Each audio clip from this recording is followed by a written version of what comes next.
সগীরা কবিরা, জেনে না জেনে, ইচ্ছায় অনিচ্ছায়, শিরকি বেদাতি সব গুনাহ করেছি।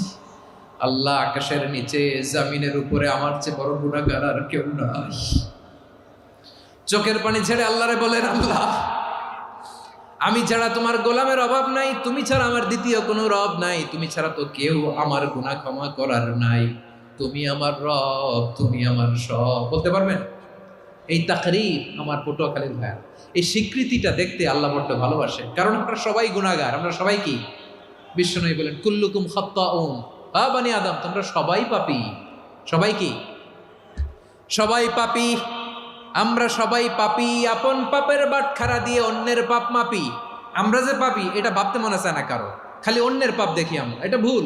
ওর এই পাপ, ও পাপী, ও জালেম, ও জাহান্নামী, এরকম একটা টেন্ডেন্সি। আমার যে কি হালাত এটার খেয়াল নাই। খেয়াল করতে হবে যে আমি সবচেয়ে বড় পাপী, ঠিক কিনা বলেন? পাপ করি নাই এমন কেউ আছি?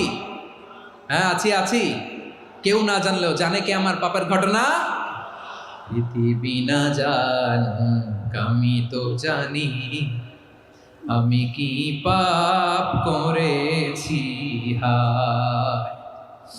ও আমার কলিজার টুকরা ভাইয়েরা, মাথাটাকে নিচু করে জীবনের সব গুনার ফিরিস্তিগুলো একটা একটা করে স্বীকার করে আল্লাহরে বলেন, আল্লাহ, আমি পাপী।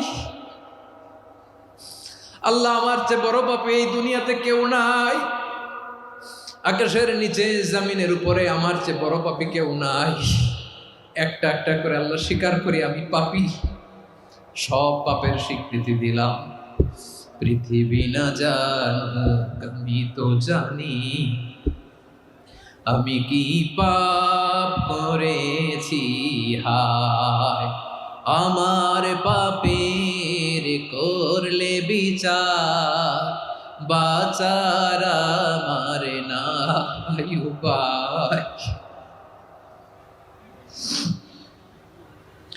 দয়াময় তুমি মাফ করো আমায়, মাফ করো আমায়। আল্লাহ তাআলা যদি দয়া করে আমাদেরকে মাফ না করে, আমাদের বাঁচার কোনো উপায় নাই। আপনি কি ভেবেছেন আপনার নামাজ দিয়ে আপনি জান্নাতে যাবেন? আপনি তাহাজ্জুদ গুজার, সেজদা দিতে দিতে কপালে দাগ ফেলেছেন, এটা আপনারা জান্নাতে নেবে না? আপনি এলাকার সবচেয়ে বড় হাতেম তাই দানশীল, এই দানের ভরসায় বসে আছেন, কুশ্চিন কালো না।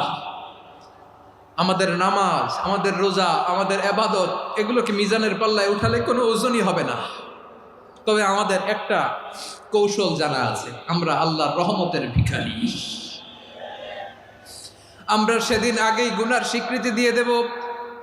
আমরা বলবো, আল্লাহ, তুমি প্রশ্ন করার আগে তোমার একটা কথা বলি, আমারে কিছু জিজ্ঞেস করো না, আমি সব করেছি। এমন কোনো পাপ নাই যে পাপ আমারে দিয়ে হয় নাই। তোমার রহমত দিয়ে তুমি জান্নাতে পাঠাবা, তোমার দয়ায় জান্নাতে যেতে চাই, আমল দিয়ে না। পারবেন বলতে? কিয়ামতের দিন আমরা বলবো, আল্লাহ, আমার আমল দিয়ে জান্নাত চাই না, আমি তোমার দয়া দিয়ে জান্নাত চাই। তোমার দয়া ছাড়া আমার কোনো উপায় নাই। কারণ আল্লাহ যদি বিচার করে, বাঁচার কারো উপায় নাই। আল্লাহ যদি বলে ফেলেন তুই এটা করলি কেন, ওখানে গেলি কেন, কোরআনে 1000 বার নিষেধ করলাম তারপরেও এই পাপে জড়ালি কেন, এরকম প্রশ্ন ছুড়ে দিলে আমার উত্তর আছে? বাঁচার কোনো উপায় আছে? রোজ হাসরে হে আল্লাহ আমার করুণা বিচার, আল্লাহ করুণা বিচার।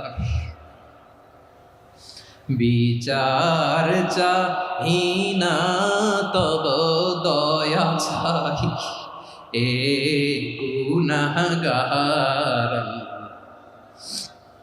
করুণা বিচার। আপনার আমল দিয়ে জান্নাতে যাবেন?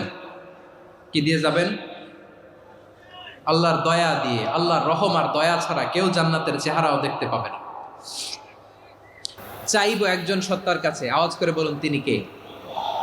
একজন সত্তার কাছে চাইবে। বিশ্বনবী ওনার চাচাতো ভাই আব্দুল্লাহ ইবনে আব্বাস রাদিয়াল্লাহু তাআলা আনহুকে বললেন, ইয়া আব্দুল্লাহ ইবনে আব্বাস, হে আব্দুল্লাহ ইবনে আব্বাস, ইযা সাআলতা ফাসআলিল্লাহ, যখন চাইবে আল্লাহর কাছে যাও।